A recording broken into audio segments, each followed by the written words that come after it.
The weak seek crowds not for companionship, but for camouflage.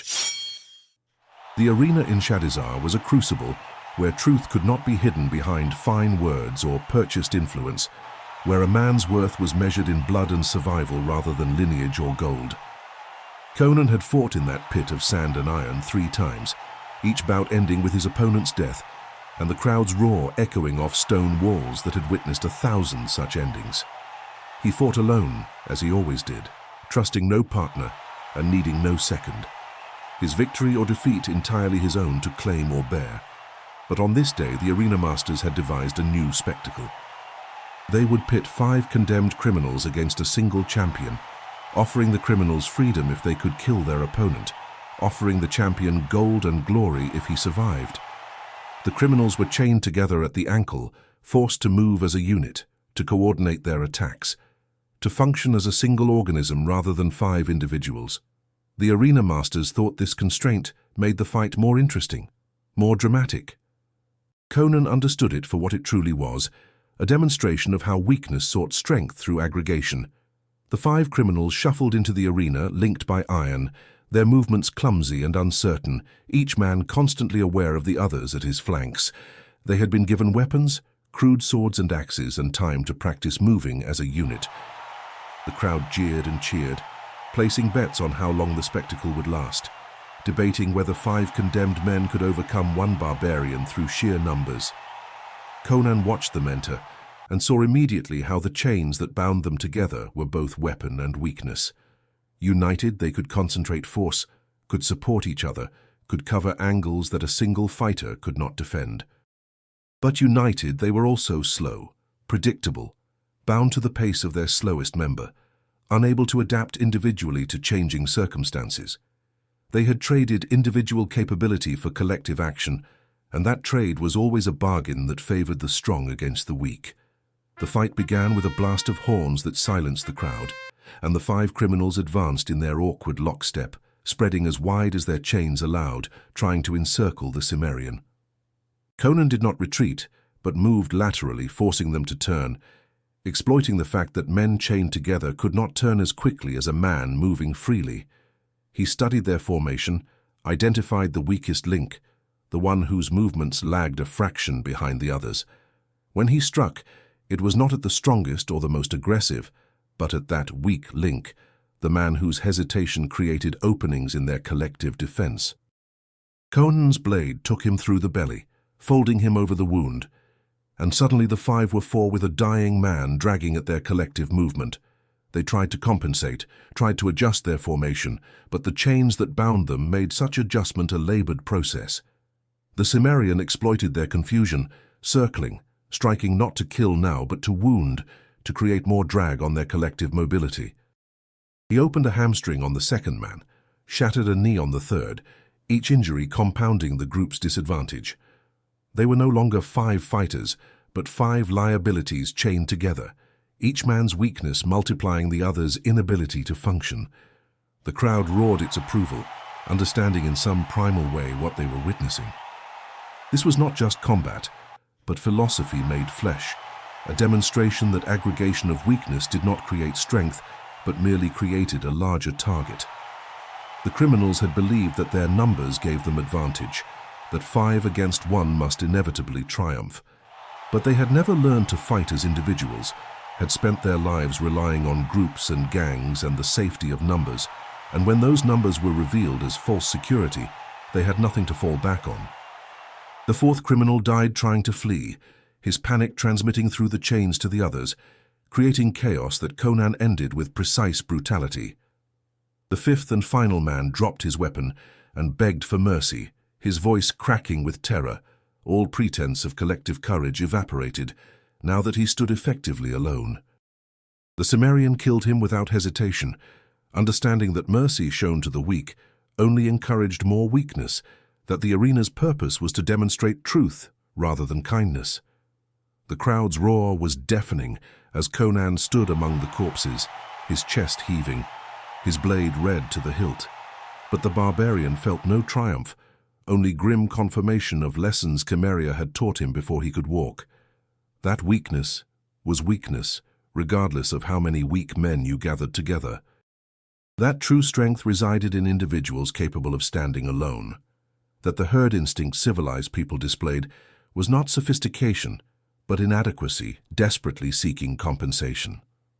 After the fight, a nobleman approached Conan in the fighter's preparation area beneath the arena.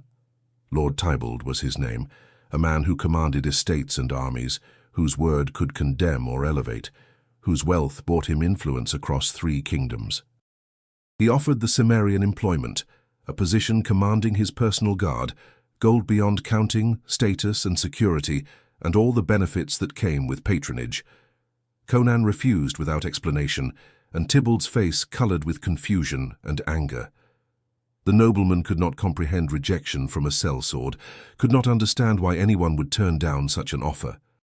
He pressed, speaking of the dangers of a solitary life, of how a man needed allies and friends, of how standing alone was foolishness in a world where power came from connections and influence.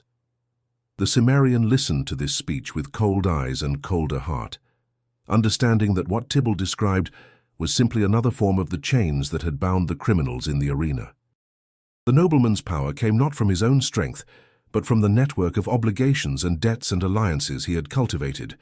Remove those connections, and Tybalt was as helpless as any soft-handed merchant, incapable of defending himself, dependent on others for his survival. This was what civilization bred in men of wealth and power, the illusion that their position made them strong when in truth it only made them dependent. They commanded armies, but could not fight. They owned vast estates, but could not work the land. They wielded political influence, but lacked the personal capability to enforce their will without hired muscle. Their strength was entirely derivative, borrowed from the collective, and should that collective ever withdraw its support, they would be revealed as the weak creatures they truly were. Conan had seen such men fall when their fortunes changed, when their allies abandoned them, or their wealth evaporated, or their political positions became liabilities.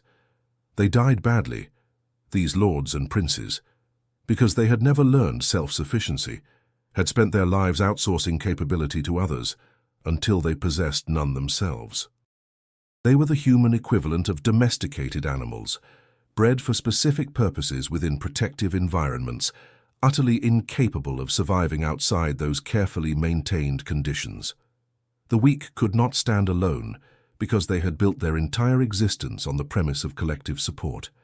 They needed others to validate their choices, to reinforce their beliefs, to provide services they could not provide themselves. Remove the support structure, and they collapsed, unable to function as independent entities because they had never developed the skills or psychology necessary for autonomy. Conan walked out of the arena alone as he had entered it, turning his back on Tybalt's offer and the implicit admission of inadequacy it represented. The nobleman's guards clustered around their lord, providing security he could not provide himself, and the Cimmerian felt contempt for such dependence. A man who needed guards was a man who had already admitted weakness, who had accepted that his own strength was insufficient, who had chosen to rely on others rather than rely on himself. The streets of Shadizar teemed with people, and as Conan moved through the crowds he saw the pattern repeated endlessly. Men and women clustered together, seeking safety in numbers, their individual weakness masked by collective presence. They moved in groups, spoke in echoes of shared opinion, dressed in styles that marked them as part of larger collectives.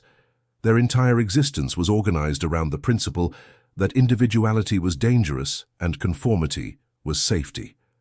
But Conan knew that such safety was illusion, that the herd provided protection only as long as the herd remained intact, that the moment crisis scattered the collective, each individual would be revealed in all their inadequacy. The weak gathered together and called it civilization, called it society, called it anything but what it truly was, which was collective admission that they could not survive alone. The strong had no such need. They walked their own paths, made their own choices, accepted responsibility for their own survival. They might fight alongside others when circumstances aligned, might trade or negotiate or cooperate when mutual benefit existed. But they never depended on others, never built their identity around group membership, never mistook the crowd's approval for genuine worth. This was the fundamental divide between barbarian and civilized, between wolf and sheep, between those who had retained their capacity for independent function and those who had surrendered it in exchange for the comfort of belonging. The weak could not stand alone because they had forgotten how, had traded that capability for the false security of the herd, had accepted dependence as the price of civilization. Conan would never make that trade, would never surrender autonomy for comfort or exchange self-reliance for safety. He had stood alone in the arena against 5 chained men and won because he was sufficient unto himself. And he would continue to stand alone against whatever the world threw at him, trusting his own strength when trust was required, needing no validation beyond his own survival, answering to no authority save the harsh logic of tooth and claw, and the cold, honest weight of the steel in his hand, answering to no authority save the harsh logic of tooth and claw that governed existence beneath all of civilization's pretty lies.